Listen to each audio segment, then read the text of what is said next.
हमारे वेद शास्त्रों में जड़ों का बहुत महत्व कहा गया है। ऐसे में गुरुजी ने भी यह जड़ का दिव्य प्रयोग हम सभी को बता दिया है। जब आपको लगता है कि मेरे जीवन में नवग्रहों की दशा सुदृढ़ नहीं हो रही है, जिस कारण से मेरे जीवन में रोग दोष कष्ट संकट और मेरे पति बच्चे इस कारण से दुख पा रहे हैं, तो इन दिव्य जड़ों में से कोई एक जड़ लाकर आप अपने घर पर रखकर यह दिव्य प्रयोग कर कर तो देखिए, कैसा भी आपके जीवन में तकलीफ चल रही हो, घर के आसपास मिलने वाली इन जड़ों से निश्चित रूप से दूर होगा। नियमित रूप से जो गुरुजी की कथा सुनते हैं वह आप जानते होंगे, इससे पहले जो गुरुजी की कथा हुई है उसमें उन्होंने 4 जड़ों का ऐसा सुंदर वर्णन दिया है जिसकी महिमा कह पाना कठिन है। तो इन जड़ों को घर लाकर इनका प्रयोग आपको कैसे करना है, ध्यान से सुने और अंत तक बने रहे। अगर आपके पति गलत संगत में है, कहना नहीं मानते, बच्चों पर भी यही बात लागू होती है, वह बहुत अधिक क्रोध करते हैं जिस कारण से परिवार में अशांति है, आपके भी रोग अधिक बढ़ गए हैं, नवग्रहों की दशा सुदृढ़ नहीं है जिस कारण से आपकी बुद्धि सही स्थान पर नहीं लग रही है, तो आप सभी को सबसे पहली जो जड़ बताने जा रही हूँ वह ध्यान से सुने। और जिसने गुरुजी के मुख से यह बात सुनी है वह कमेंट्स में हर हर महादेव लिख दीजिए, ताकि और लोगों को भी विश्वास हो और वह भी इस जड़ का प्रयोग कर सके। सबसे पहले गुरुजी ने कहा है अपामार्ग की जड़। गुरुजी कहते हैं यह तिलक लगाने मात्र से जीवन की सारी कठिनाइयाँ मिट जाती है। अपामार्ग जो जड़ होती है, अपामार्ग के जो बीज होते हैं, इसे कहीं कहीं पर अलग अलग नामों से भी जाना जाता है। आप स्क्रीन पर देख पा रहे होंगे, अपामार्ग को जो है अपने आप में अमृत बूटी भी कहा जाता है। इसकी जड़ का अगर दिव्य प्रयोग किया जाए, इसकी पत्तियों का अलग अगर दिव्य प्रयोग किया जाए, इसके जो बीज होते हैं उनका दिव्य प्रयोग किया जाए तो जीवन में बदलाव होता है। तो प्रथम हम जड़ की बात करेंगे, वह है जड़ अपामार्ग की जड़।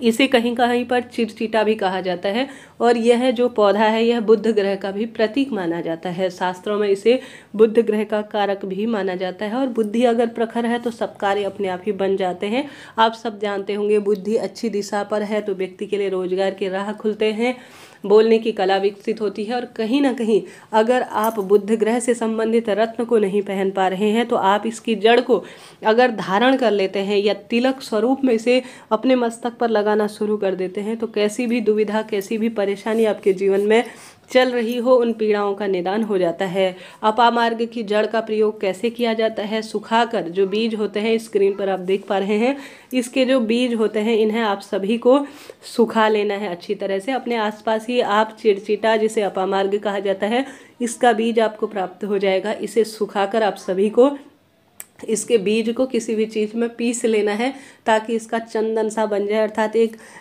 जो है पाउडर सा बन जाए। अब इसमें आप सभी गंगा जल मिलाकर अगर घर के मंदिर में जो शिव है उसका श्रृंगार कर लेते हैं।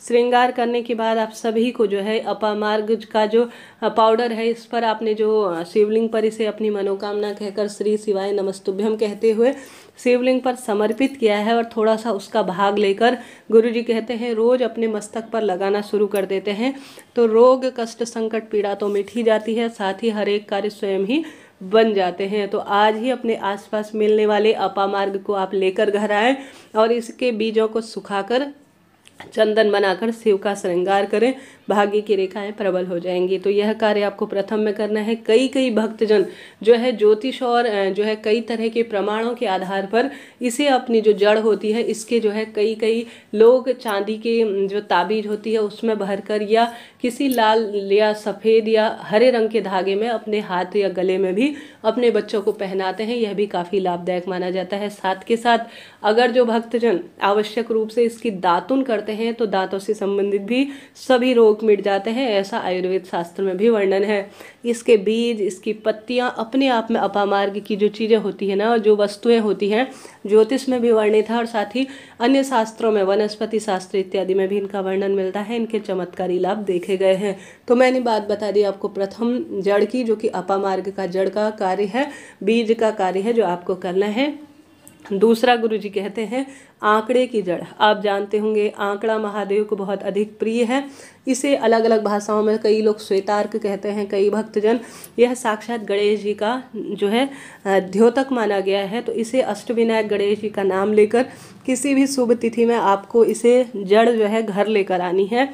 कई लोग जो है इसका पूजन करते हैं। और अब जो ये है अष्टविनायक गणेश जी का स्वरूप आंकड़े की जड़ है, इसे घर के मंदिर में भी कई भक्तजन स्थापित करते हैं और इसका पूजन करते हैं। और आपने यह भी सुना होगा कि जब जीवन में संतान संबंधी परेशानी आ रही हो तो आप सभी को आंकड़े की जड़ को कमर में भी संतान की परेशानियों को दूर करने के लिए शिवलिंग में से 21 बार घुमाकर मासिक धर्म के 7वें दिन लाल धागे में बांध लेने से इस आंकड़े की जड़ से बहुत अधिक लाभ देखे गए हैं। अष्टविनायक गणेश जी का नाम लेकर अगर आप सभी इसकी जड़ घर लाकर स्थापित करते हैं या इस जड़ का चंदन बनाकर अपने मस्तक पर धारण करते हैं, अपने बच्चों को इसका धारण करवाते हैं, तो बुद्धि ग्रह मजबूत होता है।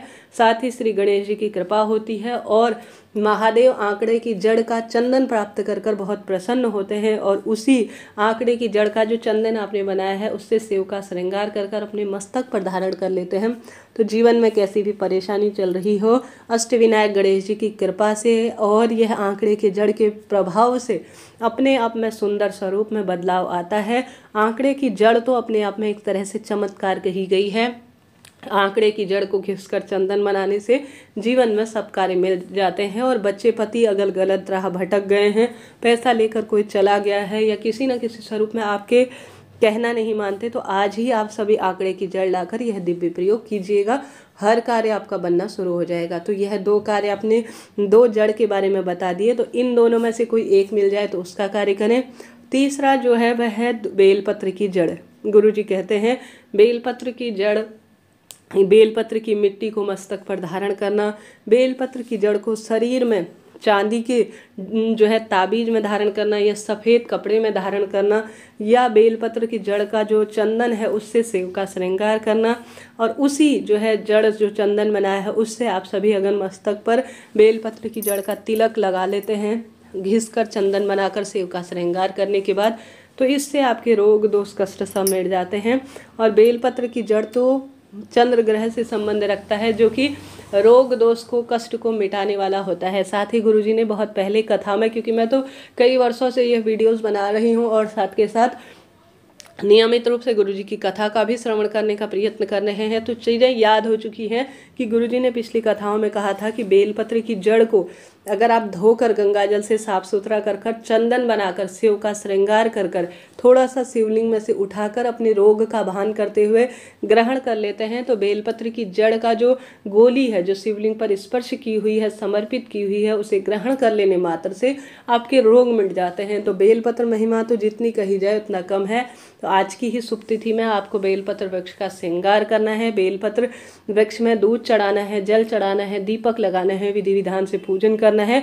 अब जो वृद्ध हो चुका बेलपत्र का जड़ है जिसमें अंधा बहुत अधिक जो है जड़ आ चुकी हैं, उस जड़ से आप सभी को चंदन बनाकर शिव का श्रृंगार करना है। बाद में उस जड़ को जो शिवलिंग पर आपने चंदन रूप में समर्पित किया है उसे थोड़ा सा जो चंदन है वह प्राप्त कर कर रोज अपने मस्तक पर लगाने का प्रयत्न करना है। प्रसाद स्वरूप इसे ग्रहण भी कर सकते हैं। तो यह बेलपत्र की जड़ का कार्य आपको करना है, लाभ तो आपको मिलेगा। इसके बाद जो अगला जो चौथा चंदन बताया है गुरुजी ने वह दुर्वा का चंदन है। इसके पीछे बहुत सुंदर कथा भी गुरुजी बताते हैं। दुर्वा का तो अपना महत्व है। तो दूब घास का आप सभी किसी भी वस्तु में इस जड़ को आप सुखा लीजिए, जो दुर्वा है उसे सुखाकर आपको भस्म बना देना है। भस्म बनाने के बाद आप सभी को इससे शिव का श्रृंगार करना है। गणेश जी को इससे समर्पित करने के बाद थोड़ा सा इसे चंदन के रूप में अपने मस्तक पर लगा देते हैं।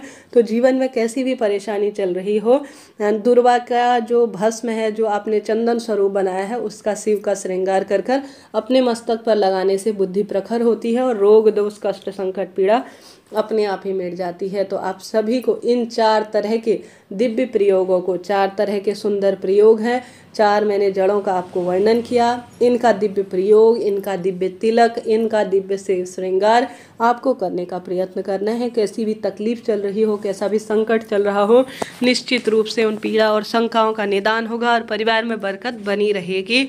हर हर शंभु।